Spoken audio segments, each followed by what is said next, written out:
प्रधानमंत्री कौन है? नरेंद्र मोदी। कैसे? अच्छे नहीं है। क्यों? दलित और आदिवासी आज भी उनकी वही स्थिति है जो 1947 से पहले थी। कहीं ना कहीं वो जितने भी हमारे राजनीतिक दल हैं उन सबको एक मंच पर लाने के लिए संघ की स्थापना की गई है, ताकि हमारे बड़े भाई चंद्रशेखर आजाद जी, हमारी आदरणीय परम बहन कुमारी मायावती जी एक मंच पे आएंगी तो। मुकुल राज। क्या करते हो? मैं पढ़ाई करता कौन हूँ। सी क्लास? 4th। फोर्थ में। कौन सा स्कूल है? प्रभुदयाल पब्लिक स्कूल शालीमार बाग। शालीमार। वहां से यहाँ आए हो, किसके साथ आए हो? मम्मी के साथ। अच्छा। पता है कि यहाँ पे क्या हो रहा है?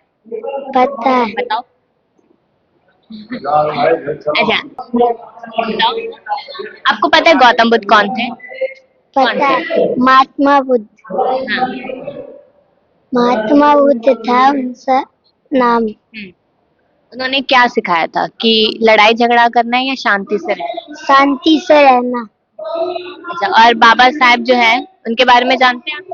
यस। क्या जानते हैं बाबा साहब के बारे में? बाबा साहब ने हमें हमारे लिए स्कूल खोले थे और हमें पढ़ने के लिए। संविधान किसने दिया था हमें? B.R. अम्बेडकर। बाबा साहब बाबा ने। साहब ने। तो संविधान दिया आपको। आपको बड़े होके क्या बनना है? मेरे को सोचा बड़े नहीं, अभी कुछ नहीं सोचा। अच्छा, तो बाबा साहब कहते कि जो भी बच्चे हैं बहुत प्यारे थे उनके लिए, तो आप उनको याद करते हैं, और याद करते हैं तो कैसे याद करते हैं कि बाबा साहब का बर्थडे होता है या फिर क्या चीज?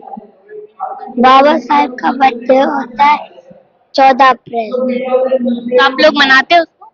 यस। हाँ। आपने कभी बाबा साहब की या फिर गौतम बुद्ध की कभी कोई किताब वगैरह आपके पास है? हाँ है। मन किया है कि उसको पढ़ना है और कुछ अच्छा करना है? पढ़ना मन क्या है। आप प्रधानमंत्री कौन है? नरेंद्र मोदी। कैसे? अच्छे नहीं है।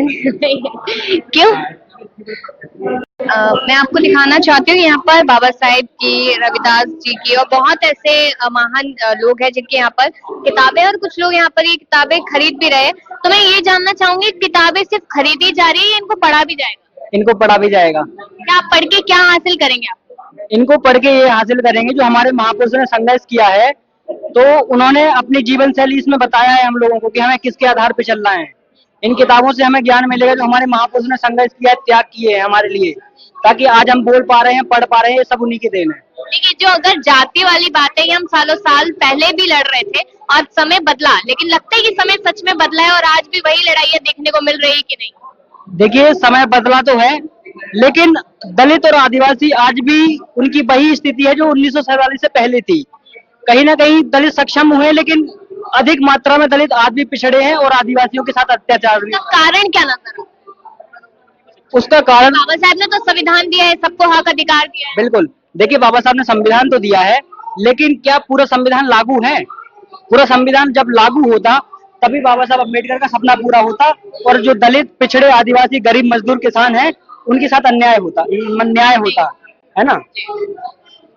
आज आप लोग यहाँ आए हैं, एक नए संघ की यहाँ पर घोषणा हुई है। संघ देश में ऑलरेडी बहुत सारे हैं, क्या अंतर है संघ? देखिए, संघ बहुत सारे हैं, संगठन भी बहुत सारी, पार्टियां भी बहुत सारी है, लेकिन जो हमारे बहुजन समाज को, जितने भी हमारे राजनीतिक दल हैं उन सबको एक मंच पर लाने के लिए संघ की स्थापना की गई है, ताकि हमारे बड़े भाई चंद्रशेखर आजाद जी, हमारी आदरणीय परम बहन कुमारी मायावती जी एक मंच पे आएंगी तो जो दलित, आदिवासी, पिछड़े वर्ग की जो बात उठाते हैं वो अलग अलग दिशा में उठाते हैं। इस संघ के माध्यम से वो एक रास्ते पे बात उठाएंगे। और लगता है कि मायावती जी और जो चंद्रशेखर आजाद रावण है वो एक मंच पे आके और ये दिखाएंगे कि बहुजन कितना मजबूत है। बिल्कुल, पॉसिबिलिटीज है। बिल्कुल बिल्कुल 100%, 110% पॉसिबिलिटी है। अगर चंद्रशेखर भाई और आदरणीय बहन कुमारी मायावती जी अगर एक साथ आती है तो ये जो दबे कुचले लोग हैं वो वापस से पूरे ऊपर उभर के आएंगे, जो 2007 में आए थे जब माननीय बहन जी की सरकार आई। लेकिन विचारधारा तो सबके अलग अलग है। देखिए, विचारधारा अलग नहीं है, लोगों की विचारधारा अलग नहीं है, लोगों ने अपने प्लेटफॉर्म अलग अलग बना लिए है। विचारधारा वही है, बाबा साहब को मानने वाले लोग हैं, और बाबा साहब को माननीय बहन जी भी मानती है और आदरणीय चंद्रशेखर भाई भी मानते हैं। चलिए, यहाँ पर और भी तमाम युवा हैं, उनसे भी बातचीत करेंगे। क्या उम्र है आपकी? 15 साल। क्या कौन सी क्लास में? 9th। और नाम? अजय। अजय। तो अजय कितना जानते हैं बाबा साहब के बारे में? बहुत। जैसे? एक, क्योंकि बाबा साहब के ऊपर टिप्पणी करती है सरकार। ऐसा तो नहीं कि जब चुनाव नजदीक आते हैं तब सबको बाबा साहब याद आते हैं, हाँ बिल्कुल, बहुजन को भी, बहुजन को तो हमेशा याद रहते हैं बाबा साहब। बाकी पार्टियों को याद आते हाँ बात हैं। तो अभी जैसे स्टेज पे वहाँ पे मैंने देखा कि मायावती जी की तस्वीर लगी हुई है, बहन जी की तस्वीर है, वहाँ चंद्रशेखर की तस्वीर है, तमाम लोगों की तस्वीर है, ओपी राजभर भी है।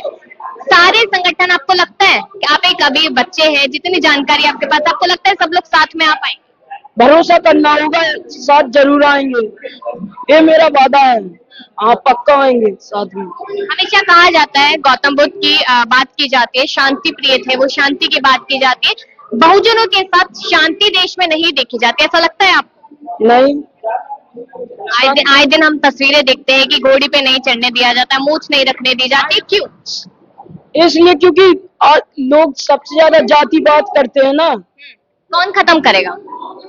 हमारे बहुजन नेता। बहुजन नेता हाँ खत्म कर देंगे? हाँ सबको बराबर लेकर चलेंगे? हाँ बराबर।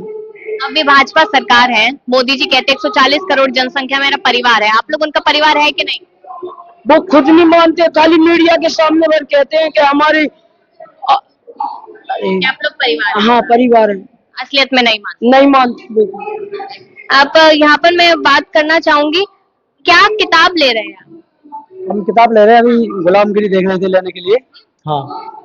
तो ये जो किताबें हैं, ऐसा तो नहीं कि ये यहाँ से खरीदी, घर जाके रख दी, या फिर इनका कोई महत्व भी है? नहीं नहीं, किताब पढ़ेंगे तभी तो ज्ञान आएगा, और बाबा साहब के बारे में और भी जो है बहुजन समाज में जंदे महापुरुष है उनके बारे में जानेंगे।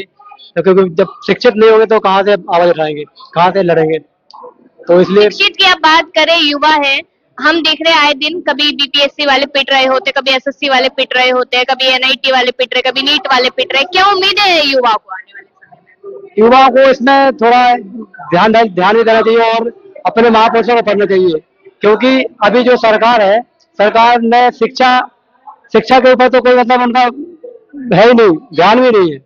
हर जगह देख रहे हैं तो बस इनका भ्रष्टाचार चल रहा अगर है। बहुजन समाज इकट्ठा होगा तो सबके लिए लड़ाई लड़ेगा या सिर्फ अपने समाज के लिए? बहुजन समाज सबके लिए लड़ाई लड़ेगा, न कि किसी एक के लिए। बहुजन समाज में एक वो ताकत है कि सबके लिए लड़ सकती है, सबके लिए खड़ी हो सकती है।